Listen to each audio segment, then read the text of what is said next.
Hello বন্ধুরা, welcome to my channel mom blog ইনকেতে তোমাদের অনেক অনেক স্বাগত। আশা করি সবাই ভালো আছো। আমি আবার এসে গেছি নতুন একটা রেসিপি নিয়ে। ডিমের এই নতুন একটা রেসিপি, এটা কেমন লাগছে তোমরা আমাকে কমেন্টের মাধ্যমে জানাবে আর শেয়ার করে দেবে, আর সাবস্ক্রাইব করে দিতে কিন্তু ভুলো না বন্ধুরা। তাহলে আমি নতুন নতুন রেসিপি নিয়ে এলে সবার প্রথম তোমরা দেখতে পাবে। চলো তাহলে আমি এটা কিভাবে বানাই দেখতে থাকো। তাহলে বন্ধুরা ঝটপট এই ডিমের রেসিপিটা শুরু করে দেওয়া যাক। দেখো আমি এখানে সেদ্ধ করা 8খানা ডিম নিয়েছি। তোমরা যে যেরকম দরকার হয় সেরকমই তোমরা নেবে। ধনেপাতা কুচি নিয়েছি, এখানে আদা রসুনের পেস্ট আছে, পেঁয়াজ আছে, এখানে 2খানা মতন পেঁয়াজ আছে, দুটো ছোট সাইজের দুটো টমেটো কুচানো আছে, আর এখানে একটা ক্যাপসিকাম নিয়ে নিয়েছি। এই দিয়ে আমি রান্নাটা করব। চলো আগে দেখতে থাকো। ডিমগুলোকে প্রথমেই আমি দেখো এইভাবে কেটে নিচ্ছি। দেখো খুব আস্তে করে কুসুমগুলো আমি বার করে নেব।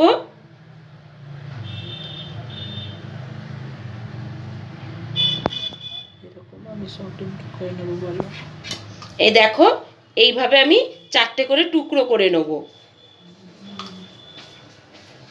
এই যে আরো একটা তোমাদের আমি দেখিয়ে দিচ্ছি।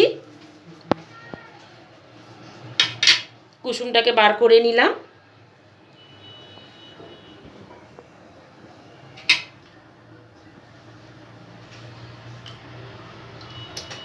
দেখো এইভাবে আমি সব ডিমগুলো একইভাবে করে নেব। দেখো সব ডিমগুলো আমি এই ঠিক একইভাবে কেটে নিয়েছি, আর কুসুমগুলোকে আমি আলাদা করে রেখে দিয়েছি। চলো আগে দেখাচ্ছি। তাহলে বন্ধুরা রান্নাটা শুরু করে দেওয়া যাক। দেখো আমি ওভেন জ্বালিয়ে ওভেনে কড়া বসিয়ে দিয়েছি। এবার এর মধ্যে কিছুটা তেল দিয়ে দেবো, সাদা তেলই দেবো। সাদা তেল দিয়ে আমি রান্না করব। তোমরা চাইলে সর্ষের তেলও দিতে পারো, তাতে কোনো অসুবিধা নেই। তেলটা আমি গরম হতে দেবো এবার।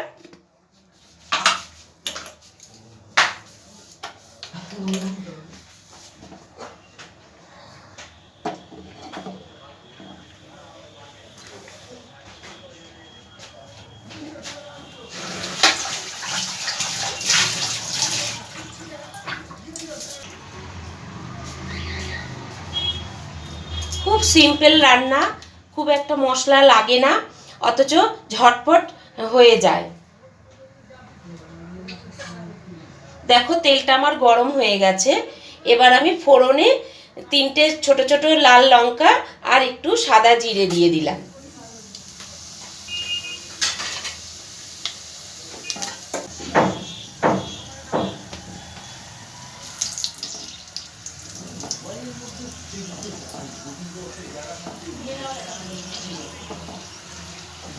এবার দিয়ে দেবো কুচো করে রাখা পেঁয়াজগুলো সব।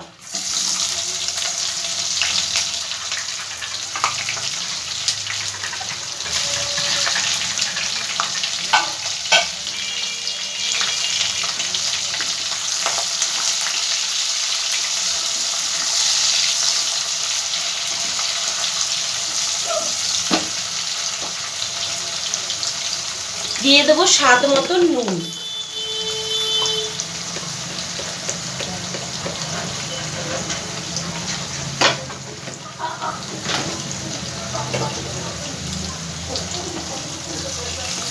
পেঁয়াজটা আমার অর্ধেক ভাজা হয়ে গেছে। এই পর্যায়ে আমি ক্যাপসিকাম কুচোনোটা দেখো এইভাবে কুচিয়ে নিয়েছি, দিয়ে দেবো।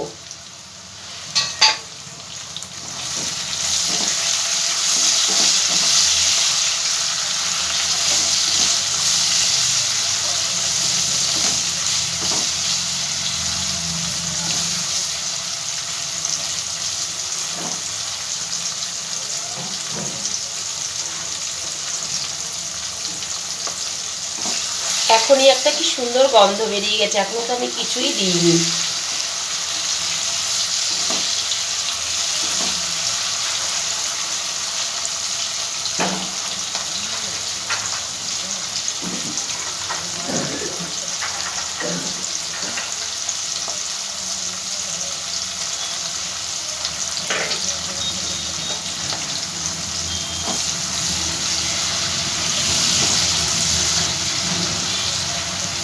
এইবার এর মধ্যে আমি আদা রসুন বাটাটা দিয়ে দেবো।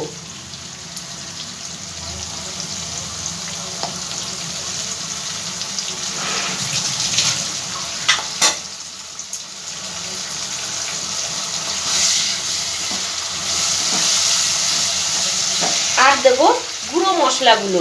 এখানে দেখো কি কি নিয়ে নিয়েছি। লাল লঙ্কার গুঁড়ো নিয়েছি, জিরে গুঁড়ো, হলুদ গুঁড়ো আর কাশ্মীরি লঙ্কার গুঁড়ো।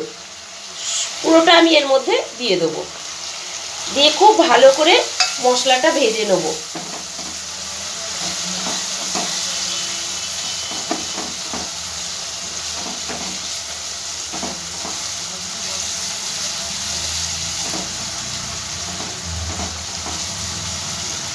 মশলাটা আমার অনেকটা ভাজা হয়ে গেছে।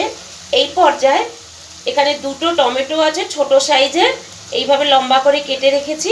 এটা পুরোটা এর মধ্যে দিয়ে দেবো।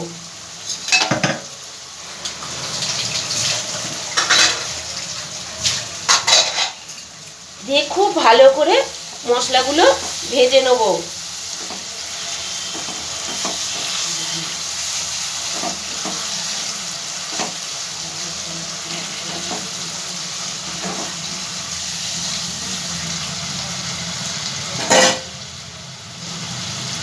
একটু ঢাকনা দিয়ে দেবো আর গ্যাসের ফ্লেমটাকে একদম লোতে দেবো, তাহলে টমেটোগুলো তাড়াতাড়ি গলে উঠবে। ঢাকনাটা খুলে দেখব।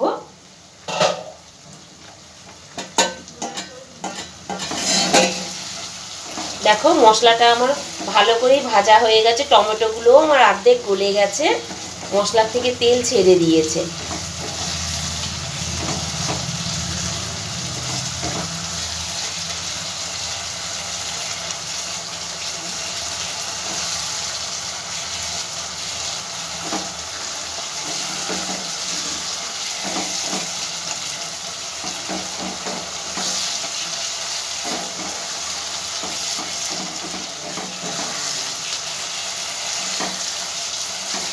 ঘরে অল্প ডিম থাকলেও ঝটপট তোমরা বানিয়ে নিতে পারবে, সবার হয়ে যাবে।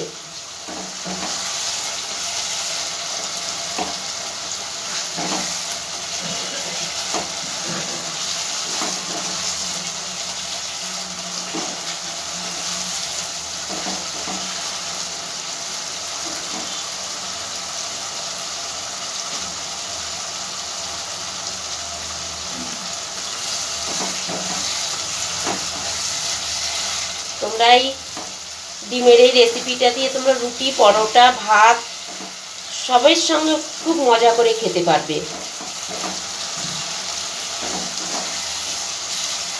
দেখো মশলাটা আমার মোটামুটি ভাজা হয়ে গেছে। এই পর্যায়ে আমি কুচো করে রাখা ডিমগুলো সব দিয়ে দেবো।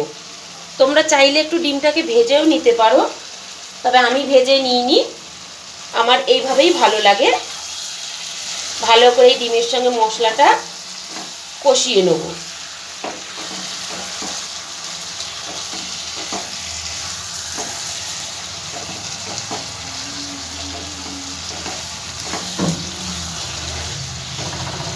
দেখো এখনই কত সুন্দর লাগছে দেখতে। আরো আর একবার ঢাকনা দিয়ে দেবো। আর একবার খুলে দেখব।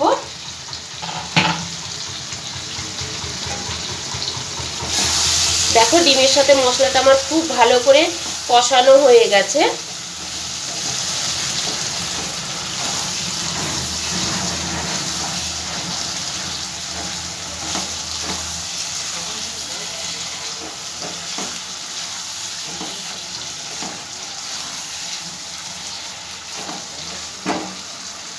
এবার আমি পরিমাণ মতন জল দিয়ে দেবো।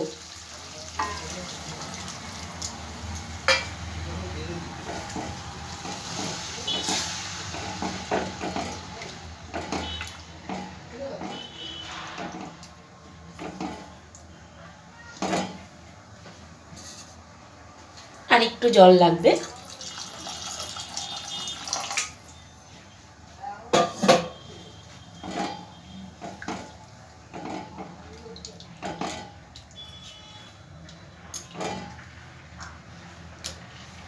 এবার ওপর দিয়ে মধ্যিখান দিয়ে চেরা কাঁচা লঙ্কা দিয়ে দেবো। যদি কারো ঝাল প্রয়োজন হয় তখন একটু লঙ্কাটা ডলে খাবে। এবার ওপর দিয়ে ঢাকনা দিয়ে দিচ্ছি। 2 থেকে 3 মিনিট আমি একটু ফুটতে দেবো। এবার একবার ঢাকনাটা খুলে দেখব।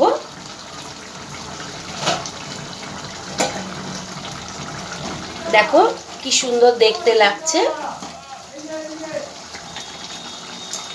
এবার ওপর দিয়ে ডিমের কুসুমগুলো আমি আস্তে আস্তে দিয়ে দেবো।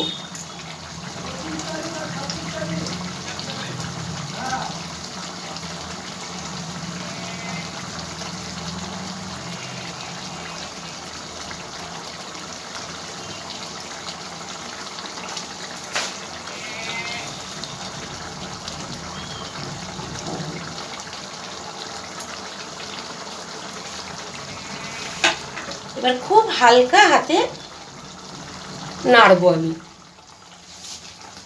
নাহলে কুসুমগুলো ভেঙে যাবার চান্স আছে।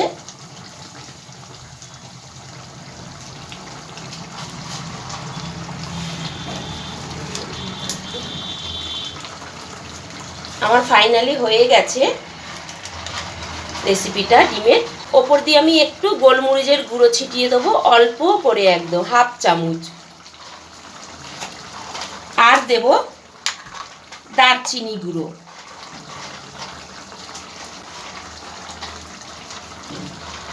আর দেব কুচো করে রাখা ধনে পাতাগুলো।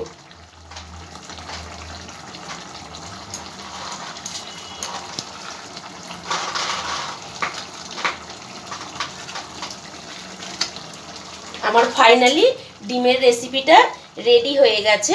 এবার আমি নামিয়ে নেবো এটা। তোমরা এইভাবে বানিয়ে খেয়ে দেখবে, আর কেমন লাগছে তোমরা কমেন্টের মাধ্যমে কিন্তু আমাকে জানাবে। এবার আমি এটাকে নামিয়ে নেব।